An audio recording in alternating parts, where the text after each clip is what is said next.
Hoje é sexta-feira, dia 28 de dezembro de 2018 e claro, tô aqui no último episódio de 2018 do seu programa mais que diário sobre tecnologia para conversar sobre regras do Facebook, tela sonora, RAD e muito mais.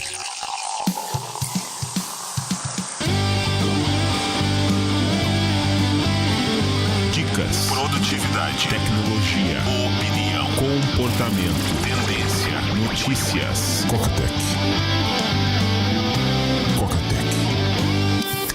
Coca-Tech, a sua dose diária de tecnologia. Apresentação: Gustavo Faria. Uma coisa que eu fiquei triste no SetApp, tá saindo o iMazing, que eu até citei quando eu falei do fluxo do LumaFusion, para migrar os arquivos, transferir os arquivos que estão no Mac pro iPhone, do iPhone pro Mac que eu usava. O iMazing, ele tá saindo do SetApp. Quando um aplicativo sai do SetApp, se você tem ele instalado, continua funcionando normal, você só não consegue reinstalar. O SetApp falou que tá buscando uma alternativa, buscando algo equivalente. Eu até acho que eu tenho uma licença de iMazing perdida em algum lugar, mas um aplicativo que eu vou sentir falta, quero dar uma olhada na alternativa que o SetApp vai trazer para saber se é melhor, se é mais interessante. Tem várias alternativas do que o iMazing. Tava falando, foi na quarta-feira, né, que a gente se acostumou com 400, 600 reais como preço de fone, e tem outra coisa também que a gente se acostumou, é o smartphone de $1.000. A gente tende a colocar a culpa na Apple, a culpa não é exatamente dela, o mercado já tava subindo os preços dos dispositivos, e a Apple falou, galera, vocês estão aí colocando milão, vou colocar milão também. Por mais que você, dura agora 2, 3 anos, tem um tempo de vida maior, né? Vamos combinar aqui, é muita grana. A gente não sabe avaliar direito o preço. Ok, aumentou o custo, tem a pesquisa, tem uma série de coisas, mas eu sinto que quando o assunto é tecnologia, a gente não consegue mensurar muito bem o preço, né? O custo-benefício das coisas. A gente acha smartwatch caro, e ok, sim, é caro, mas a gente muitas das vezes associa o preço do smartwatch com a funcionalidade, né? Olha, ele não é genial porque ele é caro. Não, o produto ele tem que ser genial por ele só, não por causa do preço. O preço vai dizer outras coisas, não sobre a genialidade do produto. Você, né, gosto muito desse exemplo. Se o Apple Watch fosse baratinho, você ia comprar 5, né? Colocar 2 no braço direito, outro no esquerdo e um em cada perna. Você não ia fazer isso. A relação que a gente tem com tecnologia, a questão das assinaturas, o preço de aplicativo nas lojas. Caramba, 3 e... Agora não é mais 3,50, né?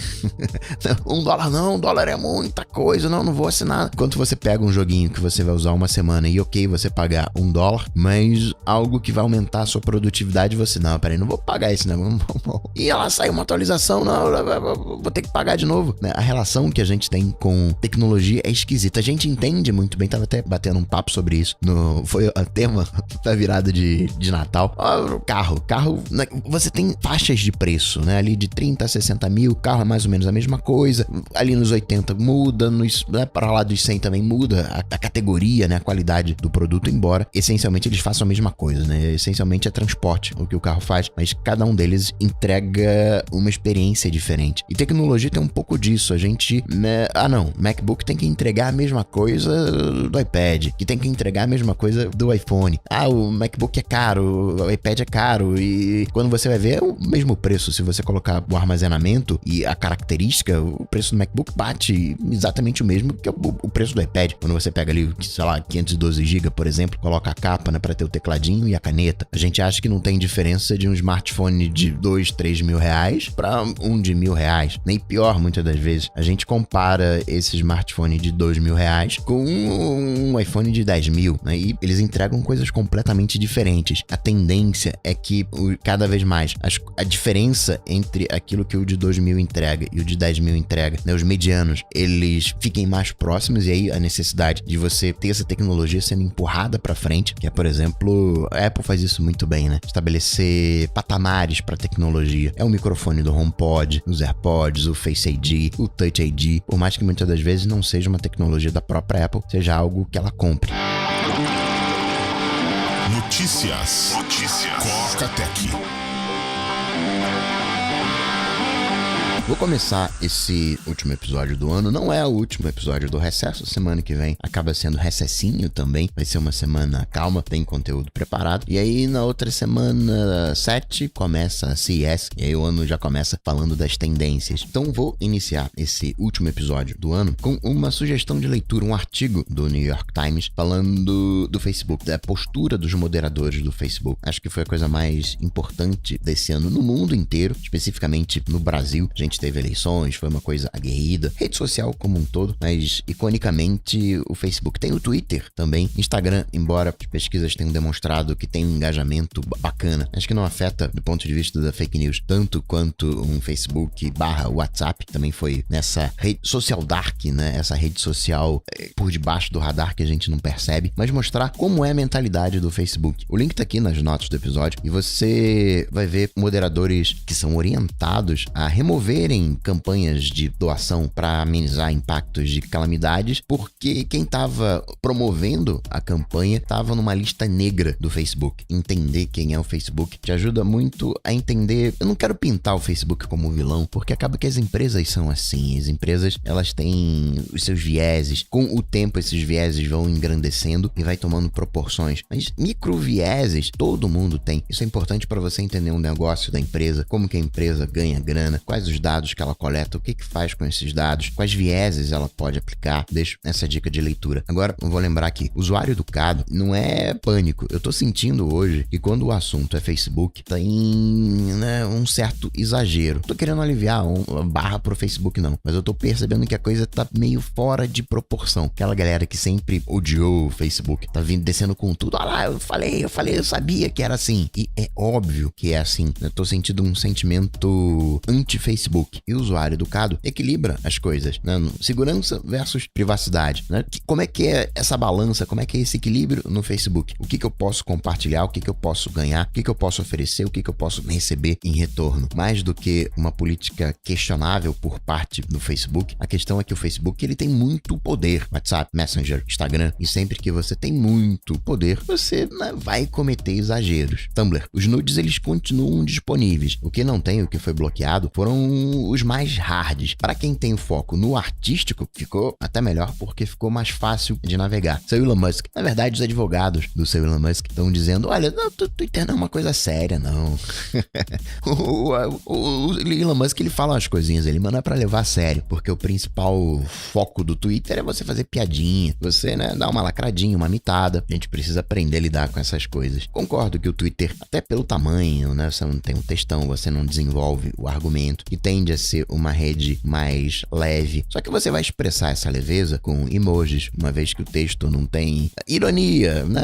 Tinha que ter um acento gráfico para ironia. Ó, eu tô brincando. Você tem os emojis, você tem os memes, você tem os GIFs animados. Só que tem contextos. O que eu falo aqui no podcast, muitas das vezes eu não vou falar no meu dia a dia, porque às vezes o que eu tô falando aqui, eu quero provocar uma determinada reação. Se você pega aquilo que eu falo tirado do contexto, vai soar feio pra caramba. Mas eu me permito isso, baixar essa consciência, porque eu me sinto aqui entre amigos, onde eu quero mostrar um ponto. O que acontece aqui no podcast, embora seja uma coisa aberta, é uma coisa fechada. É pra uma galera que o Coca-Tech já tem 8 anos. O cara que chega hoje, né, tem toda uma mitologia Coca-Tech, que o cara que chega hoje, ele fica meio perdido. Tem ali uma semaninha, 2 semaninhas pra engrenagem começar a rodar e ele entender esse universo. Agora, quando você é o Elon Musk, você é o CEO da Tesla, tá indo pro espaço, colonizando Marte, ou um presidente de um país, o seu Twitter não é para, né, expressar brincadeirinhas. Acaba sendo um canal oficial de comunicação. Quer fazer brincadeirinha? Cria um perfil fake que ninguém precisa saber. E aí solta as lacradas, as mitadas, fala o que você quiser. Foi, por exemplo, no Twitter que o Elon Musk prometeu para 2019 cobertura de 100% do Supercharger, os postos de recarga do Tesla na Europa. Da Irlanda a Kiev, da Noruega a Turquia. Isso é brincadeira também, né? Enfim, não é uma brincadeira. É um veículo oficial de comunicação. Outra coisa que eu achei curiosa, o tamanho da Netflix aqui aqui no Brasil teria algo na casa de 8 milhões de assinantes. Se você compara com a NET, que tem, vou arredondar, 9 milhões de assinantes, tá ali colado, mesma ordem de grandeza.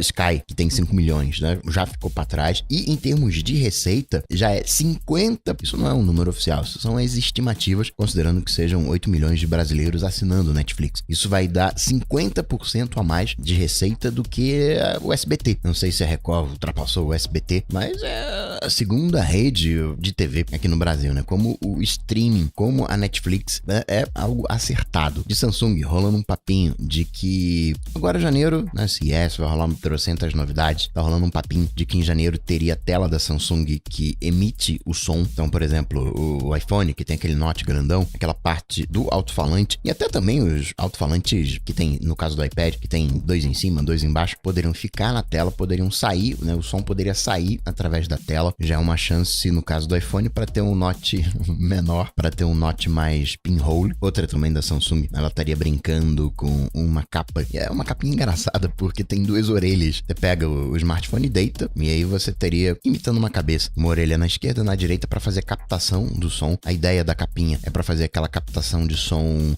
ASMR, que provoca sensações no cérebro. Você estimula o cérebro, seja visualmente, auditivamente. Isso provoca sensações positivas, agradáveis no cérebro. Lembra muito a gravação 3D, a gravação bineural. Hoje, nos iPhones de última geração, você tem a gravação em estéreo, o microfone já é estéreo. Teve a demonstração da Apple gravando bicicletas, aí o iPhone fica no meio, a gravação fica no meio, e algumas bicicletas passam pela direita, outras pela esquerda, e você tem a sensação de movimento. Falando de Apple, a NPR, que comprou o Pocket Cast, que a sincronia anda meio assim, ele anda, né, meio bagunçado, atualização meio assim.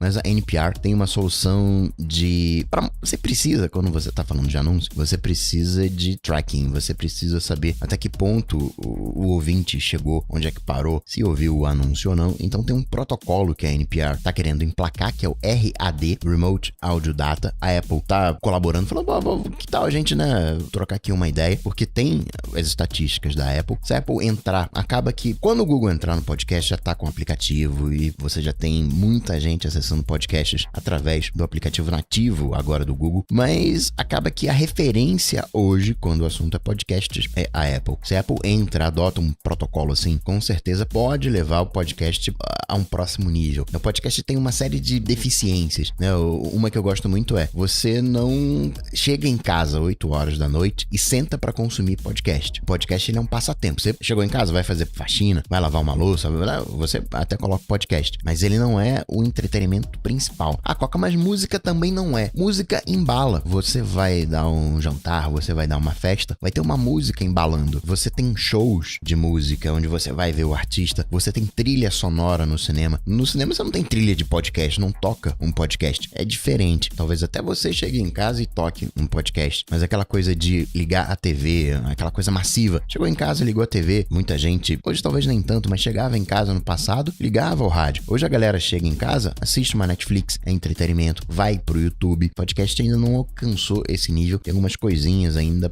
para evoluir. Precisa de episódios mais curtos, precisa de uma diversidade maior. A coisa ainda é muito papo de bar com 1 hora de duração. Outra coisa que eu achei legal lá na China, você tem aquele programa de troca, né? Você dá o seu dispositivo atual e você ganha um descontinho na compra de um novo. E isso estava restrito só nas lojas da Apple, agora tá no Marketplace do Alibaba. E aceita não só iPhone, iPad, Mac, aceita também Android, top de linha, Huawei, Xiaomi, Oppo, Vivo, HTC, OnePlus, Lenovo, Samsung. E para finalizar, registrar 3 coisinhas. A IBM tá com um projeto através da unha, fica monitorando a unha e assim consegue acompanhar o desenvolvimento da doença de Parkinson. É mó legal, né? Talvez para médicos seja fácil essa associação. Não, aqui na Parkinson tá ligado com a unha, mas dentro da minha leguice eu acho isso sensacional. Como você, através de um ponto, consegue mensurar outros. E numa área tão cara para mim, que é a questão de saúde. Os avanços, eles vão meio que dando assim por nada, né? O Razr, o V3, por exemplo, que era fininho e foi um maior sucesso na época, né? Nos anos 2000. O grande barato dele,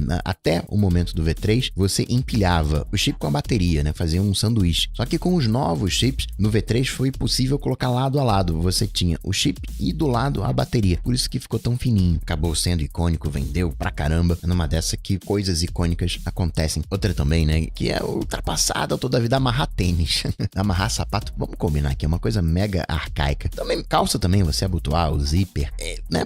Que nem interruptor, né? Coisa do século passado. Teve a promessa do De Volta pro Futuro daquele tênis que se amarra sozinho, que a Nike filantropicamente acabou reproduzindo para ajudar no combate ao Parkinson. Alô, monitor de unha do Michael J. Fox. Depois teve uma outra evolução, mas ainda muito caro, coisa de $700 a evolução. E agora, para 2019, a gente vai ter um outro modelo, metade do preço, ainda é caro, mas ficando mais acessível, porque vamos combinar aqui, já é 2019, já chegou a hora de não precisar mais amarrar sapato. E é isso, foi excelente ter você aqui no Coca-Tech durante 2018, que venha 2019 pra gente continuar batendo um papo, pra gente ter uma vida tecnológica que vale a pena ser vivida. Feliz 2019 pra você e todos os seus. Tchau, tchau.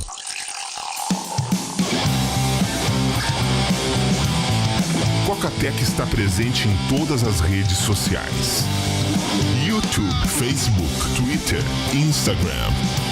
Acesse cocatec.com.br. Assine o podcast.